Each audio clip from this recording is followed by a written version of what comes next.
गए बच्चों तुम लोग। नमस्ते बच्चों, पता है मैं तुम्हारा कब से बेसब्री से इंतजार कर रही हूँ। बताओ कैसा रहा कल का क्विज कंपटीशन, जीत गए ना तुम लोग? नहीं मैडम जी, हम तो कोई भी जवाब नहीं दे पाए। अरे ऐसे कैसे हो गया बच्चों, तुम्हारी तो इतनी अच्छी तैयारी थी, मुझे तो लगा था तुम जीत कर आओगे। मैडम जी वो बाकी टीम हमसे ज़्यादा स्ट्रॉन्ग थी। चलो कोई बात नहीं बच्चों, आगे और भी मौके आएंगे तुम्हारे पास। तैयारी तो तुम्हारी अच्छी थी, लगता है तुमने प्रश्न ही ध्यान से नहीं सुने या फिर प्रश्नों के उत्तर देने में तुमने देरी की होगी। चलो कोई बात नहीं, हम अब आगे पढ़ाई शुरू करते हैं। मैडम जी आज आप ये सब क्या कर रहे हो और ये सब क्या है? आज मैंने सोचा था कि बच्चे जीत कर आएंगे तो उन्हें गाने और मूवी दिखाऊंगी। देखो तुम्हारे लिए ये चॉकलेट भी ला के रखी थी मैंने सोचा था बच्चे आज क्विज कंपटीशन जीत कर आएंगे तो उन्हें गाने सुनाऊंगी, मूवी दिखाऊंगी। आज हम मल्टीमीडिया टूल्स के बारे में पढ़ने वाले हैं, इसलिए मैंने यहाँ स्पीकर्स, हेडफोन यह सब लगाए थे तुम्हारे लिए। चलो अब यहाँ पर बैठो, हम मल्टीमीडिया टूल्स के बारे में पढ़ते हैं। मैडम जी ये देखिए ट्रॉफी, हम जीत गए मैडम जी।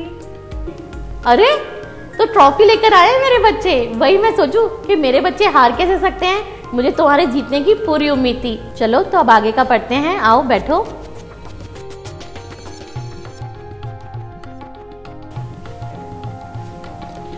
मैडम जी हमारा स्कोर सबसे आगे था, है ना पिंकी? हाँ चिंकी। सच बच्चों, यह ट्रॉफी जीतकर तो तुमने दिल खुशी कर दिया। आज तो तुम्हारी चॉकलेट बनती ही है। ये लो बच्चों, तुम्हें तुम्हारी जीत की बहुत बहुत मुबारकबाद। थैंक यू मैडम जी। अच्छा बताओ कैसे कैसे सवाल पूछे गए क्विज कंपटीशन में, किसी सवाल पर अटके थे तुम लोग?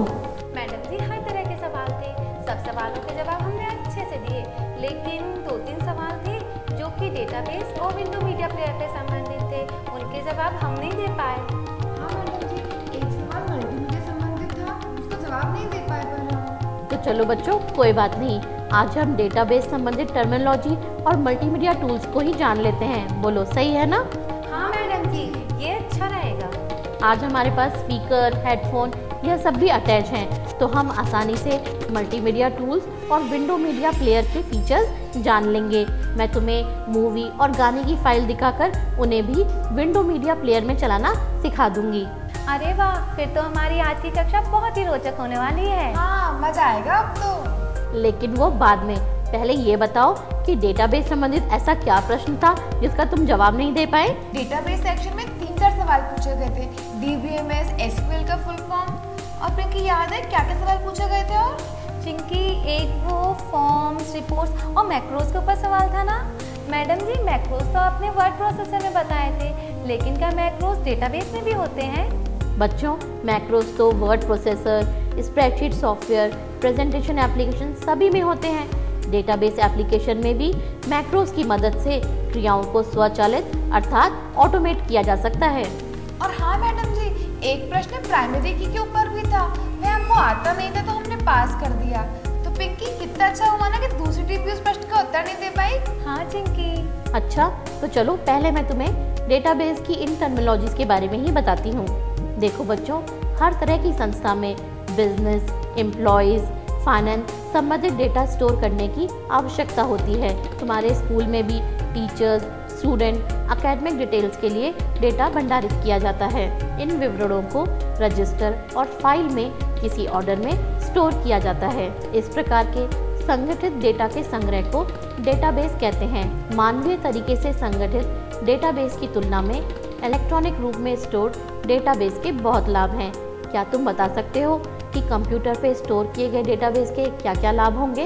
मैडम जी कंप्यूटर में आसानी से सॉर्टिंग कर पाएंगे ना, लेकिन मैनुअली तो सॉर्ट करके डेटा को लिखने में काफ़ी टाइम लगेगा। लेकिन कंप्यूटर में तो किसी भी डेटा के आधार पर सॉर्टिंग की जा सकती होगी, जैसे नाम के आधार पे या फिर रोल नंबर के आधार पर। बिल्कुल सही पिंकी, यहाँ पर नाम, रोल नंबर यह सब फील्ड्स कहलाती हैं। तुम बताओ चिंकी, तुम्हें क्या लाभ नजर आते हैं? मैडम जी मुझे लगता है कि कंप्यूटर में डेटा स्टोर करने से उसे आसानी से अपडेट किया जा सकता है, नया डेटा डाल के उसे। हाँ चिंकी सही कहा तुमने।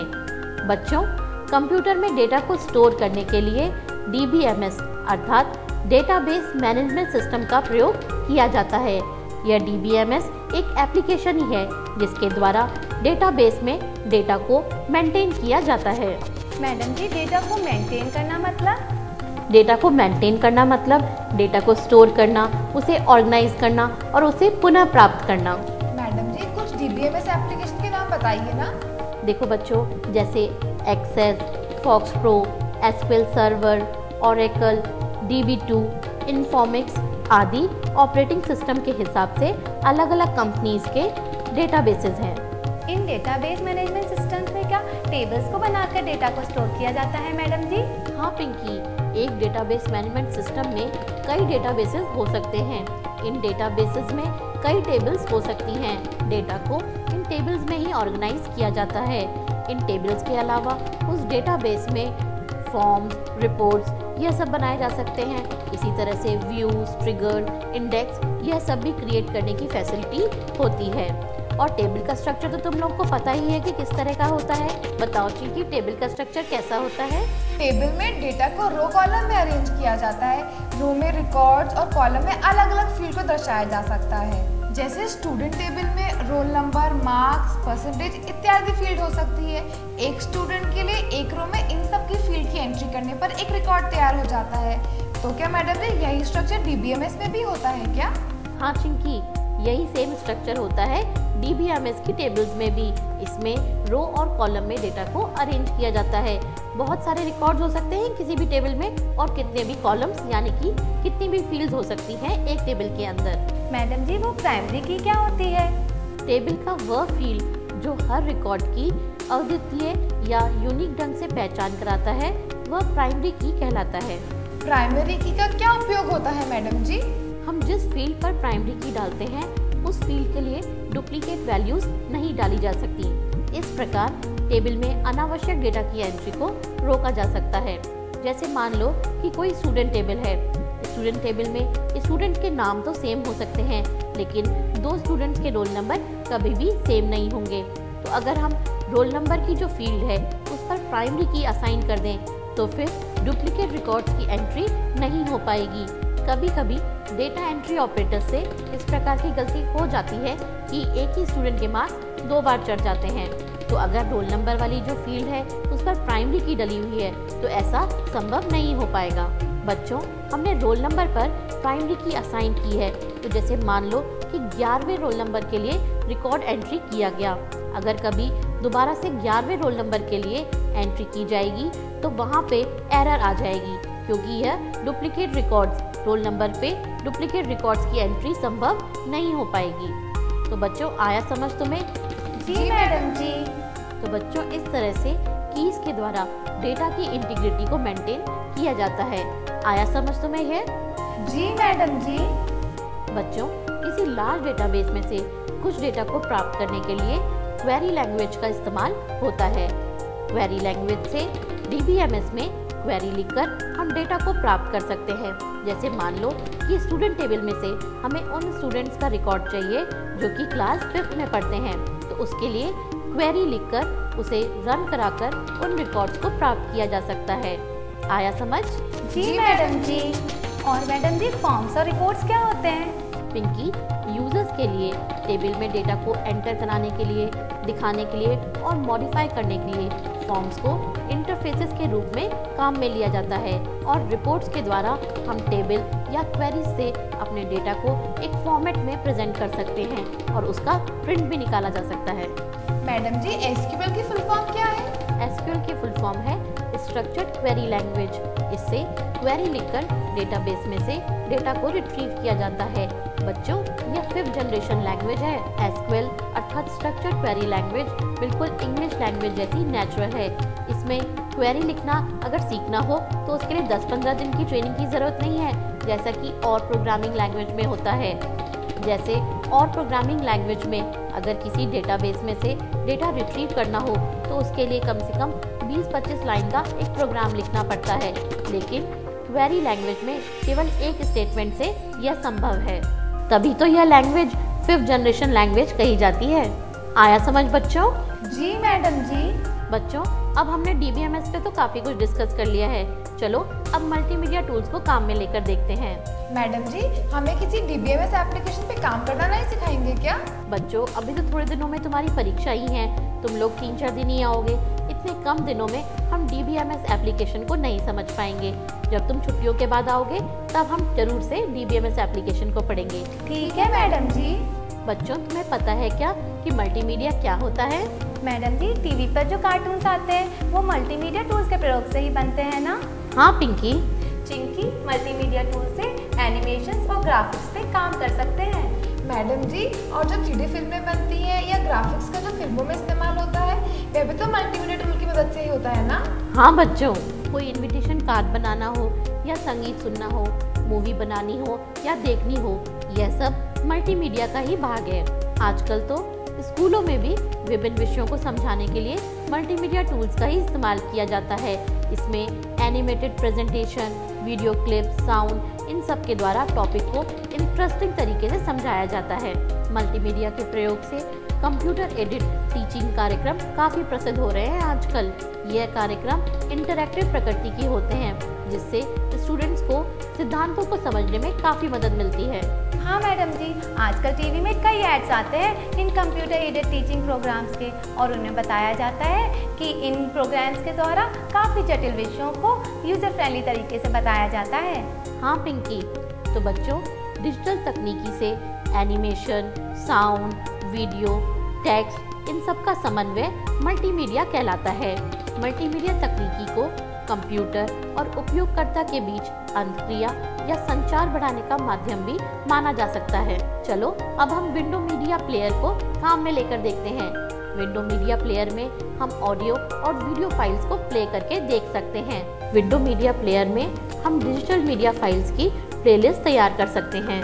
मैडम जी, डिजिटल मीडिया फाइल और प्लेलिस्ट मतलब? डिजिटल मीडिया मतलब ऑडियो और वीडियो फाइल्स। प्लेलिस्ट इन डिजिटल मीडिया फाइल्स का संग्रह है, जिसे हम विंडो मीडिया प्लेयर में देखना या सुनना चाहते हैं। चलो बच्चों, अब हम विंडो मीडिया प्लेयर को खोलते हैं और उसमें कोई गाना चलाना सीखते हैं। देखो, यहाँ टास्क बार पर विंडो मीडिया प्लेयर का आइकन आ रहा है। इस पर क्लिक करके हम इसे ओपन करेंगे। यहाँ पर फाइल मेन्यू दिखाई दे रहा है। फाइल मेन्यू में ओपन कमांड है। इस कमांड पर हम जाएंगे तो ओपन डायलॉग बॉक्स प्रकट होगा। यहाँ से हम फाइल यानी गाने की वह फाइल जो कि हमें यहाँ पर बजानी है उसे चुनेंगे। तो हमने यह फाइल चुनी। अब ओपन बटन पर क्लिक किया तो देखो यह गाना प्ले हो जाएगा।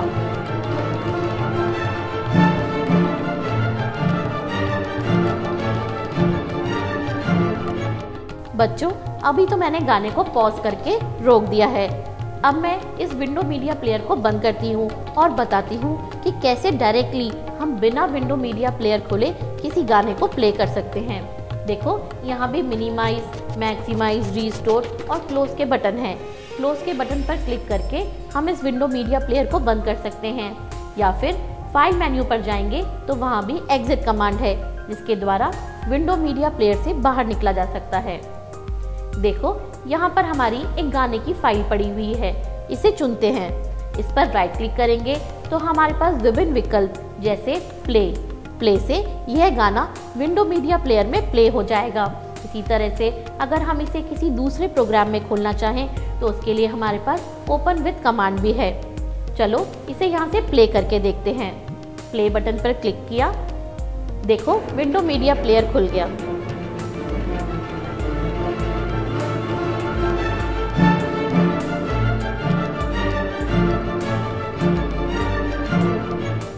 बच्चों, यह गाना मैंने पॉज किया है। इसको पॉज करने के लिए यहाँ पर नीचे पॉज बटन आता है। तुम बटन पर जाओगे तो तुम्हें माउस आइकन पर पॉज लिखा हुआ दिखाई देगा। इस पॉज बटन पर क्लिक करने से गाने को किसी भी पॉइंट पर बीच में रोका जा सकता है। जब हम गाने को रोक देंगे तो पॉज बटन की जगह प्ले बटन आ जाएगा। तो प्ले बटन पर क्लिक करके हम पॉज गाने को आगे बढ़ा सकते हैं। इसी तरह से बच्चों, अगर गाने को रोकना हो यानी कि बंद कर देना हो तो उसके लिए स्टॉप बटन भी है। इसी तरह से बच्चों, यहाँ पर एक म्यूट बटन है। म्यूट बटन पर क्लिक करके गाने की आवाज़ को बिल्कुल बंद किया जा सकता है। म्यूट कर देने पर साउंड का बटन आ जाता है, जिस पर क्लिक करने से गाने में पुनः आवाज़ आ जाएगी। इसी तरह से बच्चों, यहाँ नेक्स्ट और प्रीवियस के भी बटन हैं। जैसे इस गाने से पहले जो गाना चलाया गया हो उस पर जाने के लिए प्रीवियस और नेक्स्ट पे जाने के लिए नेक्स्ट बटन है। विंडो मीडिया प्लेयर भी और एप्लीकेशन प्रोग्राम्स की जैसे ही एक प्रोग्राम है। इसको भी खोलने पर देखो टाइटल बार, मेन्यू बार यह सब दिखाई दे रही हैं। तुम्हें मैंने बताया ही कि फाइल मेन्यू पर जाओगे तो तुम्हें ओपन और एग्जिट के ये सारे विकल्प मिलेंगे जैसे कि किसी दूसरी एप्लीकेशन प्रोग्राम में मिलते थे।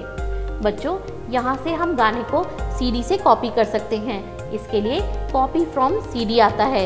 इस विकल्प से हम सीडी में से गाने को कॉपी करके यहाँ डाल सकते हैं। इसी तरह से अगर हमें गाना या कोई मूवी सीडी पर कॉपी करनी हो तो उसके लिए कॉपी टू सीडी और डिवाइस का विकल्प है, जिससे हम चुने हुए प्लेलिस्ट को या चुने हुए गाने या किसी मूवी को सीडी में कॉपी कर सकते हैं। आया समझ बच्चों? जी मैडम जी।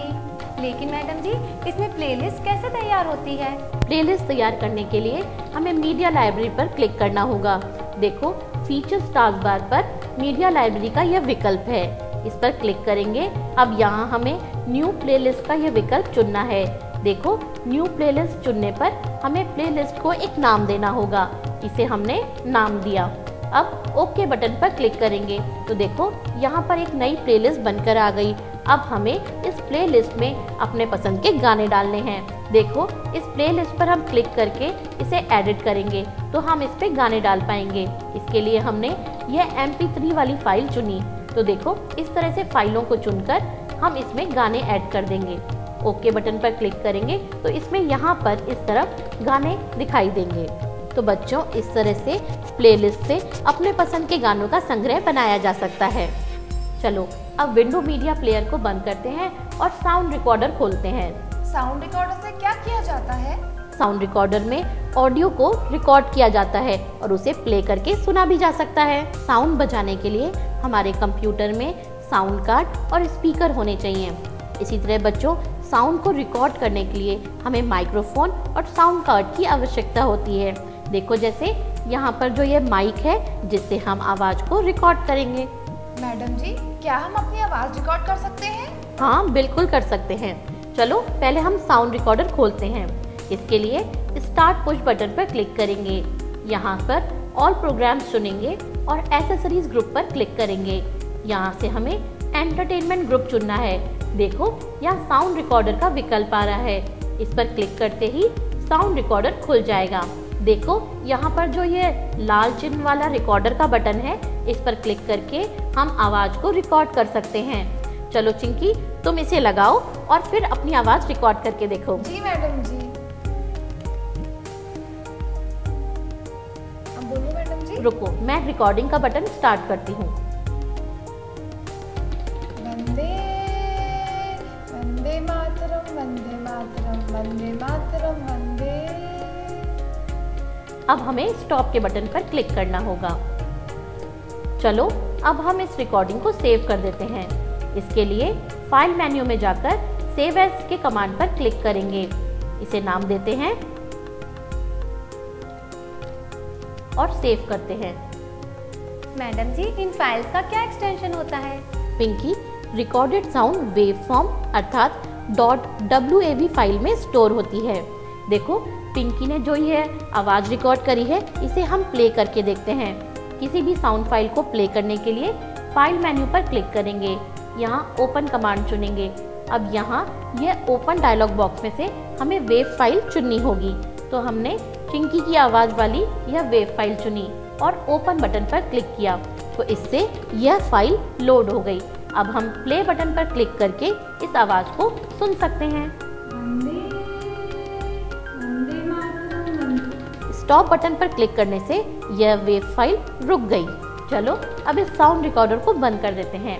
अब मैं तुम्हें मूवी चलाकर दिखाती हूँ। देखो बच्चों, मूवी चलाने के कई तरीके हैं। या तो तुम CD और जो DVD लाए हो मूवी की, उससे मूवी को चला सकते हो, या फिर बेहतर तरीका यह है कि मूवी की इस फाइल को तुम अपने कंप्यूटर पर कॉपी कर लो और फिर WMP यानी कि विंडो मीडिया प्लेयर में इसे चलाकर देख सकते हो। चलो हम भी मूवी को चलाकर देखते हैं। देखो बच्चों, यहाँ पर एक मूवी पड़ी है। इसके फोल्डर पर डबल क्लिक करके इसे खोला तो यहाँ पर यह मूवी की वीडियो है। इस पर हम राइट क्लिक करेंगे तो हमारे पास शॉर्टकट मेन्यू में प्ले का विकल्प आ रहा है। इस प्ले के विकल्प पर क्लिक करके हम इस वीडियो को चला सकते हैं। यहाँ पर हमारे पास ओपन विथ भी है। ओपन विथ पर हम क्लिक करेंगे तो देखो ओपन विथ की स्क्रीन आ जाएगी, जिसमें से हम किसी दूसरे एप्लीकेशन प्रोग्राम को चुनकर उसमें भी अपनी मूवी को देख सकते हैं। मैडम जी, क्या और भी कोई प्रोग्राम्स हैं जिनमें इस मूवी को चलाया जा सकता है? हाँ बच्चों, देखो क्योंकि आजकल कई फॉर्मेट्स अवेलेबल हैं इन ऑडियो और वीडियो फाइल्स के, और हमारे पास कई प्लेयर्स भी अवेलेबल हैं जिनमें इन ऑडियो और वीडियो फाइल्स को चलाया जा सकता है। ऑडियो और वीडियो फाइल्स के कई फॉर्मेट ऐसे हैं जो विंडो मीडिया प्लेयर सपोर्ट नहीं करता। इसी तरह से अलग अलग प्लेयर्स कई फॉर्मेट्स को सपोर्ट नहीं करते। विंडो मीडिया प्लेयर की तरह ही यह मीडिया प्लेयर्स भी वह प्रोग्राम्स हैं जिनमें हम ऑडियो या वीडियो फाइल को चलाकर देख सकते हैं। तो बच्चों, यहाँ इस लिस्ट में से आप किसी दूसरे मीडिया प्लेयर को भी चुन सकते हो और उसमें अपनी वीडियो फाइल को देख सकते हो। देखो, हमने यहाँ से प्लेयर को चुना और ओके बटन पर क्लिक किया तो देखो यहाँ पर हमारी मूवी रन हो जाएगी। इस तरह से चलाया जाता है मूवी को। चलो बच्चों, अभी तो इस मूवी को मैं यहीं पर बंद करती हूँ। तो बच्चों, इन मल्टीमीडिया टूल्स के बारे में समझ आया तुम्हें? जी मैडम जी। मैडम जी, आज तो मैं घर जाके गाने और नई नई मूवी देखूंगी। ठीक है ना पिंकी, तुम भी देखोगी ना मेरे साथ मूवीज? हाँ हाँ चिंकी, अपन दोनों संग में मिलकर देखेंगे मूवी। लेकिन चिंकी, अपन ये तरह तरह के गाने और मूवी लाएंगे कहाँ से? हाँ पिंकी, ये तो तुमने एकदम सही कहा। देखो बच्चों, वैसे तो बाजार में तरह तरह के गाने और मूवी की CD, DVD उपलब्ध होती है, लेकिन बच्चों तुम्हें अगली कक्षा में मैं इंटरनेट से गाने और मूवी डाउनलोड करना सिखाऊंगी। इंटरनेट के जरिए तुम गाने और मूवी डाउनलोड करके अपने घर पर देख सकते हो। तो चलो बच्चों, अब अगली कक्षा में यह सब सिखाऊंगी। ठीक है मैडम जी। तो दोस्तों, अगली कक्षा में हम इंटरनेट जैसे मजेदार टॉपिक को सीखेंगे। तो फिर मिलेंगे अगली कक्षा में, तब तक के लिए नमस्कार।